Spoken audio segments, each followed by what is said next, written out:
Well, hello everybody. You do not need Mariah Carey or Love Actually, because we offer you the Gary Neville Podcast, which comes to you live this Christmas time from a buoyant Villa Park, off the back of a wonderful win for Aston Villa, in the context of the fact, Gary, that it was their 10th on the spin and that they hit Christmas 3 points off the top of the Premier League. What did you make of it? What a run they're on, and to win 10 on the run for any club at any time is really outstanding. And no, they weren't at their best today in the game, but they're a solid group with a couple of excellent players, one very special player that we'll talk about, I'm sure, shortly.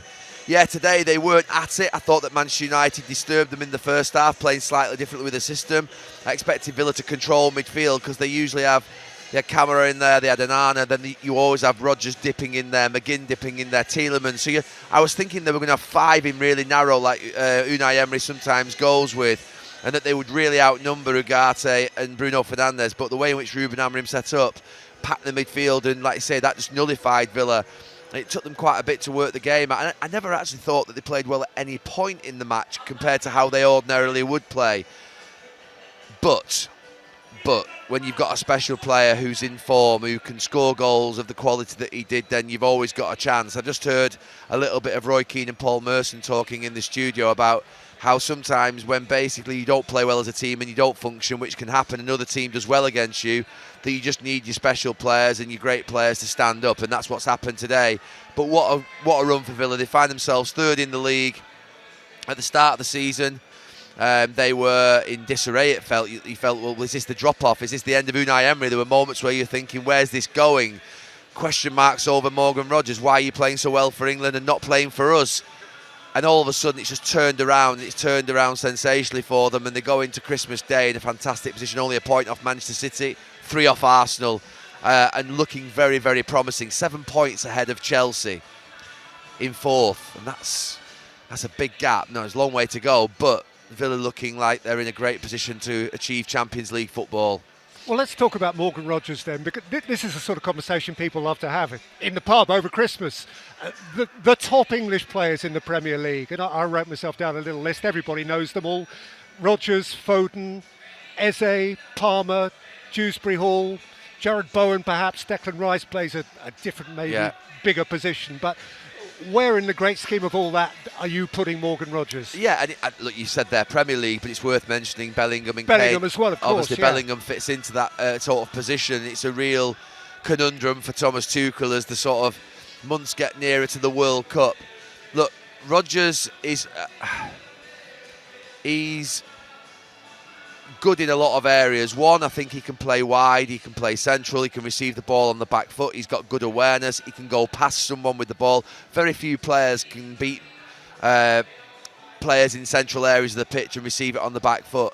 So for me, he's a very special player, but so is Foden, so is Bellingham, so is Palmer, all of them, Eze. They're all sensational, they really are. They're at the very, very top of the game. There would be a time whereby you would struggle as an England team squad to produce one of those players, maximum two. We've got 4 or 5 there that I think would get into a lot of first teams globally from a point of view of international teams. They really are sensational players, and they're admired by international teams. They're admired by international players because of their technical ability, their tactical understanding. And what we've seen here today from Rodgers is, I mean, I actually didn't say it, but you're thinking at one point in the first half, 40 minutes in, we haven't seen him at all. He's just sort of stood out there on that left wing, been invisible because, to be fair, United were dominating the ball. Villa didn't get the ball through midfield as they thought they would do and sort of feed him, and there was nothing happening. But that's, I think, where you really think about the good players and the top players, because they can get it and they can basically change a game in an instant. And I think we've used the tag game changer, difference maker. That's what he's been today out here. And I've got a lot of time for those players. I played with a lot of those players during my football career, and you're so grateful for them. You know, if you're Matty Cash, who's a right back today, and you've made that mistake just before half time, you're going in at the end of that game and you're giving him one hell of a massive hug, trust me, and saying thank you, and you're really holding on to him because you know full well, you know, he saved you a miserable night. He saved you a miserable, and that happened to me quite a bit, where you make a mistake or you've conceded a couple of goals as a defensive unit, but your top players that you absolutely know can sort of pull something out of the hat, do so. And Morgan Rogers has done that today, I think, in the first half and in the second half. Two very special moments. The second goal was good because he basically was on the move. He's imagined that something's going to drop to him. So that ball gets played in by Tielemans. Watkins makes a good run across the near post and he just disrupts Aiden Heaven. And then it's about who's alive, who's alert. And I've got a bit of sympathy for Yoro on that one, the second one, because I think that's one whereby he was alert, but Rodgers just gets there just a touch earlier than him. And it's a difficult one. I think that Dalot should have done better to stop the initial cross with Tielemans. So I've got a bit of sympathy with Yoro, but Rodgers is on the move. He's hunting in positions and in spaces where he thinks something might happen, something could come alive for him. And then the finish, you just know it's, I mean, we're right behind that one. It's absolutely perfect. The first goal, I've got less sympathy for Lenny Yoro because I actually thought it as the ball went over his head. And it was a sort of difficult one for him to control. And it runs towards the touchline. And I'm thinking, as Rodgers has turned his back and he's running towards the touchline, Yoro, get after him like that. Get after. I'm like, sprint. Like harass him, hurry him. And the one thing, if you're Morgan Rogers, Peter, and I'm Lenny Yoro, you have to stand on the point of his right foot where you know he can't go in there across you. So you can't just say, show him down the line and let him go across you and go in there. So you have to show him so you're there, knowing he can't go back on his right foot because that's what he wants to do, but also where you're not showing him enough whereby he basically goes in that space there. So you're always threatening his right foot, thinking, go that way, and you're guiding him down the line, and Lenny Yoro didn't do that. He didn't do that. It was a big mistake that in the game, I think, for him. And look, he's a young defender. He'll pick it up. But, yeah, I was surprised. I think if you're doing your homework before the match and you're a right-sided centre-back that's going to go out there and end up in the right-back position, which he did there the other night against Semenya for Bournemouth. He's played that role twice now, Lenny Yoro, where he's had to go out there almost as a right-back. You've then got to think about before the game, what's my picture of the match? What's the match look like? And I used to think, who am I playing against? And I remember getting done by David Ginola at Newcastle. He could go both ways, Ginola. He had a left and a right foot. And I was cutting off his left foot, thinking he's going to go that way. And he went back on his right and he swung it into the far corner. And you think, I've got done. And so it happens to everybody. But I just thought Yoro could have made it a lot harder for Morgan Rogers. And he's predictably going to go on his right foot. He's not two-footed in the sense that he's going to go on his left and sort of swing one in too much. So, yeah, I thought it was a brilliant game for Rodgers. In a performance that wasn't them anywhere near their best, but they put themselves into a great position in the league, and 10 wins on the trot is fantastic for Unai Emery. And look, the manager is top class. The difference we're talking about, and the reason that Villa are up there, the reason that Arteta's up there is he's built a squad over 5 years, and then you've got the two best managers in the league in Pep Guardiola and Unai Emery, and managers make a massive difference, and Unai Emery is a difference maker. We'll talk about the difference maker of Morgan Rogers, but their manager is a different level. Yeah. From Manchester United's point of view, a lot of the game, you were actually with them and enjoying what they were doing, and the numbers certainly stacked up in their favour before the goals began to be scored. And they were playing today without the guys who've just gone to Africa. 3 significant first-team players, and Casemiro suspended. He'll be back for Boxing Day. And then without Bruno Fernandes for the whole of the second half, which makes them look thin, doesn't it? This is a concern for the next 3 weeks, month or so. Yeah, Manchester United have just picked up 1 point in out of 6 in 2 games, but I'm actually quite energised by what I've seen, and I think that goes to show I do feel performance really matters in football, and I think the way in which you play really matters. And I said I could come off that game against Bournemouth on Monday where there was some really bad goals conceded, but I can live with watching that all day long, where there's a real sort of purpose going forward, and there's a real threat, and there's a real sort of, if you like, entertainment and style to the game. Similarly here today, I thought they were very good, Manchester United. I thought it was a really good performance, but the details of the 2 goals have cost them. Now, that's going to continue to happen whilst they don't have the likes of Maguire and De Ligt, and they don't have players, to be fair, that would make them a lot stronger. I don't think they're anywhere near good enough to get into that top 3, but what I have seen in these last 2 games are a couple of things. One, the manager has changed. Quite obviously, the system that he said he would never change, the 5 or the 3, the 2 in midfield, the 2 wing-backs, and the 3 up front, the 1 up top, and then the 2 narrow forwards. That has been thrown out of the window in the last 2 matches. We've seen that change. That's a good thing.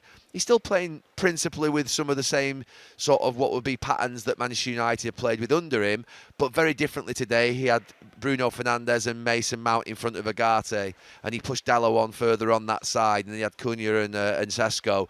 The other night was very different, again, with Ahmad playing higher up and Yoro out as a right-back, and it looked like a 4-4-2 at the end. So I'm happy that the manager is adapting to what's happening out there because of what's happening with AFCON, but also I think there's just an element of, I don't think he could carry on as we saw against West Ham and Everton at home. More of that West Ham and Everton is going to find the manager in a lot of trouble. More of what we've seen between Bournemouth and Villa is going to find the manager in a job, and to be fair, allowed to build something, because you can build off what you've seen here today. I thought the first half, they were by far the better team. I thought they really were good. And actually, surprisingly, I thought they were actually, with Martinez in midfield in the second half, I actually thought they were the equal of Villa as a minimum. And Cunha should score. Cunha should score with that. That should be 2-2, that game. That should not be a game that Manchester United lose. Sesko has a great chance in the first half, which, again, I think he should score. So I think that if you're here today, as if you're Amorim sort of at the end of the game doing his interview, we've not seen it yet, I think he'll be really disappointed. But I think privately he'll think, right, okay, I can build off what I've seen in the last week. I think they can. You know, and I've been one of the biggest critics when I've seen them play against Everton and West Ham. I think that's a load of rubbish. That is stale, boring, what I call nonsense football, leaving 3 at the back against 1 when you're 10 men against 10 men. However, I think what they've done in these last 5 days, 6 days, I think I can more than live with. I think they've been good performances. What they have to do now is get the defenders back. They obviously have to get Ahmad and Mbeumo back from AFCON, and that's going to be a good few weeks. Losing Bruno Fernandes, that was just a shock, wasn't it, to all of us, because he just plays all the time. He's ever present. So it is going to be hard for them in this next few weeks because of what's happening and the circumstances of their 2 best centre-backs, their best central midfield player, and maybe out for a few weeks. It looked like he'd done his hamstring. And 2 of their best forwards, Mbeumo and Ahmad, out. So that's going to be challenging for them. But if they can get them back in January, Manchester United can still finish in the top 5. And I will say that, to be fair, because they've turned down or missed 3 or 4 opportunities in the last 3 weeks to get into that top 5. But I do think if they can get those players back and they can stay fit, they can do something. But I think if Ruben Amorim's got to approach it with the way in which he has in this last 5 or 6 days, that system has been tweaked, more than tweaked in the last 5 or 6 days. And I think with Mount, Cunha, Fernandes, Sesko and Mbeumo, Ahmad out there on the pitch, probably not all of them, but probably 4 or 5 of them, Manchester United will cause a lot of teams a lot of problems. And until they get back, I noted during the second half how often you were complimentary about Lisandro Martinez playing in midfield. I mean, didn't he play well? And can he not play a really important role, at least for the next month? Yeah, at half-time, maybe I was thrown by the fact that when Bruno Fernandes initially went down with his hamstring, he pulled up with his hamstring just here, he sent Xerxes out, didn't he, the manager, to warm up.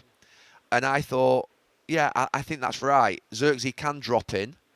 And I liked the idea of having Mason Mount and Xerxes behind Sesko, and Xerxes and Sesko being potential threats from crosses, running into the box. And maybe Mount just dropping back a little bit and playing deeper alongside Agate. When I saw that Martinez came on, I thought, how are United going to get a goal? How are they going to really pose a threat? Now, they didn't really pose a threat other than that one chance that Cunha had, but it was a massive chance, by the way. I would have liked to have seen, I think, the two Mount and Xerxes off Sesko with Cunha floating in and around them. He didn't go for it, but you're right. I think that Martinez, when he came on in that holding position, Villa didn't put any real pressure on him, but I thought he was good on the ball. I thought he was tidy. He did a good job in there. Maybe that's something that's going to have to happen. Maybe Casemiro will be back as well, so I don't think we'll see him probably in there too much, but it's potentially something that Amorim could do in an emergency if it happens over the Christmas period. But yeah, it's been a frustrating last few weeks for United. I think that the big chance against Everton, missed it. Big chance against West Ham to go 5th, missed it. Today was a chance to go 5th again, but I don't think it was a big chance missed because it was Villa away on a great run above them. I don't think anyone was expecting United to win here today. I think that the feeling was a point would be a great result, and I think they played quite well in the game and should have got a point out of it. So, Gary, now with Arsenal and Manchester City having won yesterday, we've got Arsenal 39, City 37, Villa 36, and then a 7-point gap of the chasing pack, Liverpool were the only winners. Right down to the next, I think, of Brentford in 12th. Surprisingly, there were a few draws in there. So are you now drawing a line beneath those three? Yeah, I mean, I'm drawing a line beneath, to be fair, the top two. I think Villa are there and they should be respected, but they're not going to win the league. I'd be amazed. A lot would have to go wrong for Arsenal and City, for Aston Villa to win the league. I look at the league, it's bizarre. I mean, not bizarre in the top two, but just bizarre beneath it in terms of what's happening. You're not sure what's going to happen each week. I thought the game I did last night, Liverpool-Tottenham, was a really strange game. I mean, obviously it was impacted enormously by ill discipline. It probably in some ways, not helped Tottenham, but it galvanised their crowd a little bit, not against the referee, but I came away from that game last night. I mean, the referee, I don't think was amazing, but I don't think he had a bad game with regards to the big decision. I didn't come off thinking the referees impacted that game as much as the actual ill discipline of Tottenham's players. Simmons' challenge was a poor one, and Romero, I mean, he's like Captain Chaos. The minute he gave that goal away, just for the next half an hour, was just a walking time bomb around the pitch. But like you say, that City are dangerous. They've got Haaland and they've got Pep Guardiola, who are someone very special on the pitch and someone very special, obviously, on the bench. And that is the biggest threat to Arsenal, other than them getting injuries to, say, Declan Rice or a couple of other players. But Arsenal, I think, I wouldn't be too worried about the fact that they've scraped through these last couple of games. I think that happens. They weren't great at Everton last night, but were they ever going to be amazing there? I mean, I thought they could have gone 2-0 up as well and made it a lot more comfortable for themselves. I think Arsenal are in a good position. What's going to be really interesting is how they handle it once they get to March, April, May. That's when it's going to be really interesting. But I think coming out of the new year, I feel like going into February, March, Arsenal will extend their lead, is my honest view. I think they'll get to 5-6 points again. I feel it's their year. I feel that they were always going to get maybe closed down a little bit by City. And I might be completely and utterly embarrassed by the fact that Pep Guardiola and Haaland and co could go and win the league again, because I know City fans are getting quite confident. I speak to a few of them and they're thinking it's their year. They're thinking, here we go, we're close to them, they're going to bottle it come March, April, May. But I'm not sure this Arsenal team will bottle it this time. The other team I wanted to pick out, I don't know why really, I think maybe because you've spoken to me about them a bit recently and you've watched them a bit recently, is Leeds, who maybe had the standout result of the weekend. I mean, nobody beats Palace 4-1, and they've given them a right good bruising, and they're creating a gap ahead of that bottom three. Yeah, I did those games. Going into that week, it was City they had, didn't they, on the Saturday, and then they had Chelsea, and then they had Liverpool. And that was the week where you were thinking the manager, the coach, could be under real pressure and potentially lose his job. And they could be cut adrift and they could be really well down there. I mean, what a turnaround. The change of system, which I think happened in the last 25 minutes against City. They then played it against Chelsea, which was a big night. It was almost like a turnaround game for the club, the entire club. And then obviously against Liverpool, that was a memorable sort of game in respect of how it sort of flowed back and forward and the resilience to stay in the match in the late goals. I think Leeds have got a real chance. I had Burnley, Wolves and Leeds to go down at the start of the season. I think I'll be right with Burnley and Wolves. I'm not so sure I'm going to be right with Leeds, because they've got something that I think that, again, this is dependent upon them keeping 2 or 3 players fit. I think Ampadu's important for them, and I think that Calvert-Lewin's important as well. The 2 wing-backs are important, Bogle and Goodmanson. I think they're really sort of energised down that sort of, you can't just find wing-backs left, right and centre to do the job that those 2 do. So I think for me, Leeds have got a real hope. Their manager, I think, now gains strength through coming out of it, and they're starting to pick up their performances and make Ellen Road a place that you would expect it to be when they're in the Premier League, which is somewhere where teams don't want to go to because they know they're going to have a rough ride, and they're making it that way. And it's really interesting down there because a lot of people are saying West Ham will be all right because Nuno won't go down, and Forest will be all right because Dicey doesn't go down, and actually Monday Night Football tomorrow is a really important game. Fulham and Forest are either side of Leeds in that sort of bottom 5, 6, 7, whatever it is. So that narrative is going to be a really interesting one to follow. I think that West Ham, Fulham, Forest, I think they'll be looking at Leeds, and they should be looking at Leeds and thinking, that's making me feel a little bit uncomfortable. I think they would have looked at Leeds 3 or 4 weeks ago like I was. Burnley and Wolves, they'd have been looking at and thinking they're just sort of, if you like, they're tanking. And they'll be looking at Leeds and thinking, well, they'll go with them and we should be able to be okay. But I think they'll be looking at Leeds and the levels of performance, what they're doing, their results, picking up points against Chelsea, Crystal Palace, nearly against Manchester City and Liverpool. Well, did against Liverpool, but nearly against Manchester City as well. And thinking, oh, this is a bit uncomfortable. This is a bit awkward. This is not what we expected. So they need to really shape up those other clubs, because if they think they can't go down, I mean, none of them will be thinking that. The fans won't be thinking that. I mean, there's no fans in the Football League that can be conned. They know what their team looks like. They're not going to feel sort of, if you like, relaxed at all if you're in those sort of seats at sort of the London Stadium or at the City Ground or at Craven Cottage. They're going to feel a little bit sort of disrupted as they go into their Christmas dinner. Yeah. Do you have any further business? No, not really. I thought yesterday watching Chelsea and Newcastle was quite interesting. I watched that as I came down to London for the Tottenham-Liverpool game. I thought there was a penalty on Gordon, the one by Chalobah where he barged him. I mean, something sometimes so obvious whereby you can sort of start thinking, it was a crazy challenge. I thought that was a bit unlucky. Watching Chelsea in the first, that's interesting thinking about Maresca. And it's really obvious that Maresca is a fantastic coach, isn't it? And it's really obvious that there is a group of players who are really young, who have got fantastic potential. And I just wonder whether Maresca would just change the model slightly. He's been brought in to work with these players, but you do need an experienced spine. You watch Chelsea sometimes. You watch Chelsea in the first half, and they look a little bit like an academy team that are playing in a participation game. That it's not really a serious, aggressive, horrible fixture. And then you watch them in the second half, and they look like they're a thrill. And you can see that with Chelsea, because that's what you get with young players as well, who maybe haven't got that sort of physical experience and that maturity. You watch them sometimes and look, they are youthful and they look youthful and they play youthful. And the manager, to be fair, plays that way as well. But if you had just some more experience down that spine and some higher quality in certain positions, they would be a very different proposition. It's almost like there is a sort of young manager who's fantastic, who maybe needs experienced players, and there are a group of young players who need an experienced manager. It's a bit like almost they've got sort of young, and it's sort of, yeah, I mean, they're doing well together, they're travelling well together, but I just get the feeling they're not going to get to where the ownership want. And it's not the fault of the manager or the players. I think they should have built a squad to win now. And I think they've built a squad to grow. But the problem is that you grow and then you're never quite there, because the other teams are cold-hearted killers at times.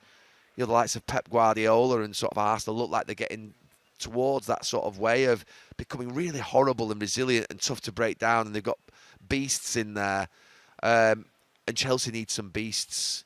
You know, when you think of the teams that Chelsea had with the likes of Terry and Makelele and Lampard and Drogba and Diego Costa, they were battering rams. They were massive physical presences and leaders and big presences, and they just need, it's easy saying maybe they would say they're on the road to that.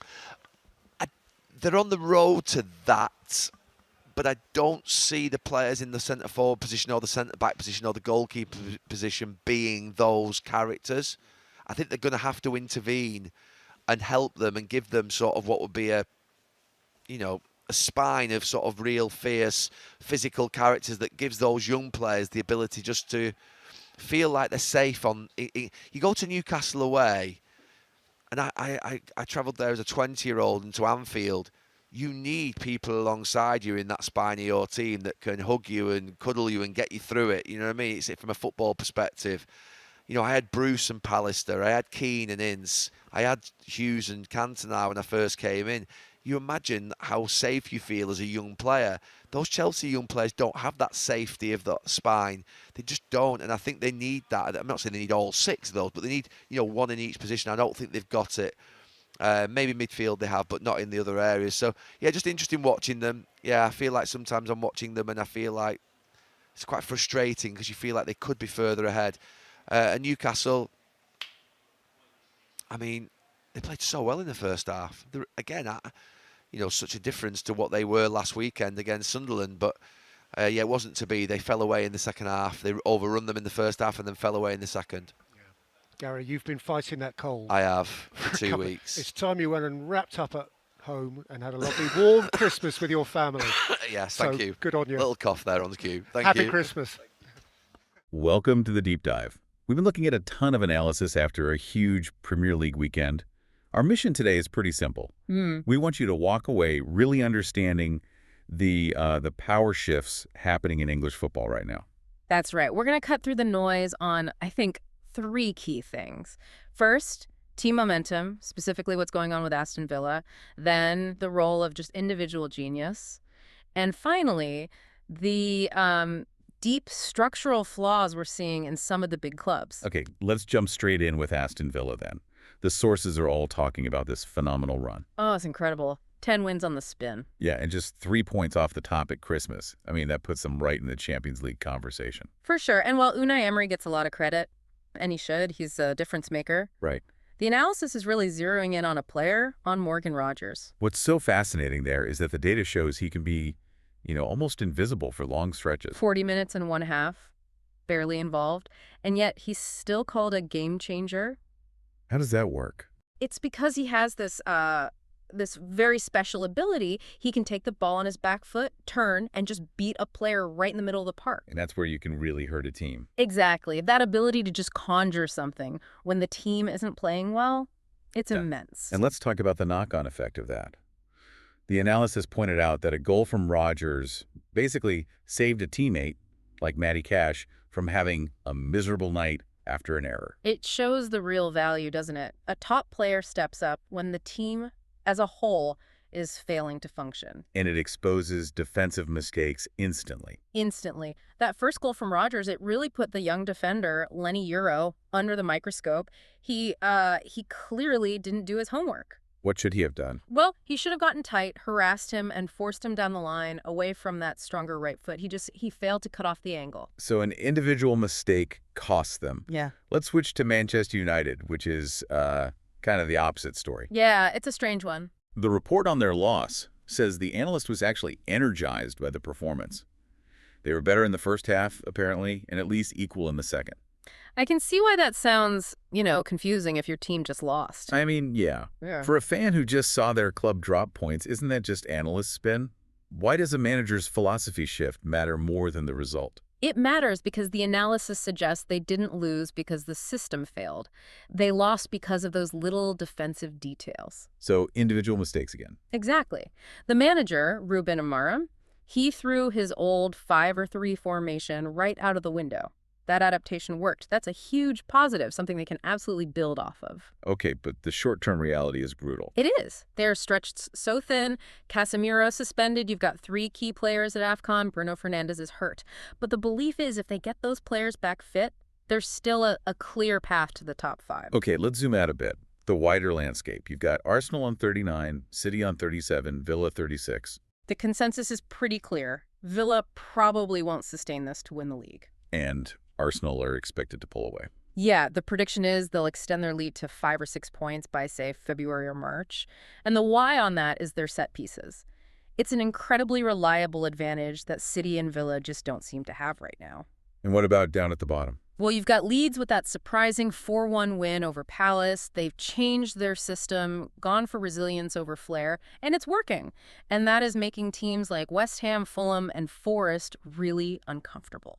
Because they were all expecting Leeds to just be, tanking. Exactly. Relegation fodder. All right, finally, Chelsea. Fantastic young coach in Maresca, loads of young talent. But the analysis keeps calling them an academy team. What is the core flaw there? What's missing? They're missing an experienced spine. That's the crucial piece. A spine. Yeah. They need what the source calls cold-hearted killers, a veteran center forward, a commanding center back, a top-tier goalkeeper. Think about the Chelsea of old, the batter rams like Terry, Lampard, Drogba. That kind of core strength. Exactly. They built this squad to grow, which is fine, but without that safety net of battle-tested veterans, they might never reach their goal. The other top teams are just too resilient, too tough. Okay, so to sum up, our deep dive really showed this balance, right? Between individual brilliance like Rodgers, a manager adapting like a Man Ud, and the structural stability that Chelsea is missing. Precisely. And here's a final thought for you to mull over. We saw Man Ud's manager successfully adapt his system under pressure. Meanwhile, Chelsea's whole model might need a fundamental change adding that experience. So for a team aiming for the top, which of those two fixes is actually harder to achieve in the middle of a season? Something to think about.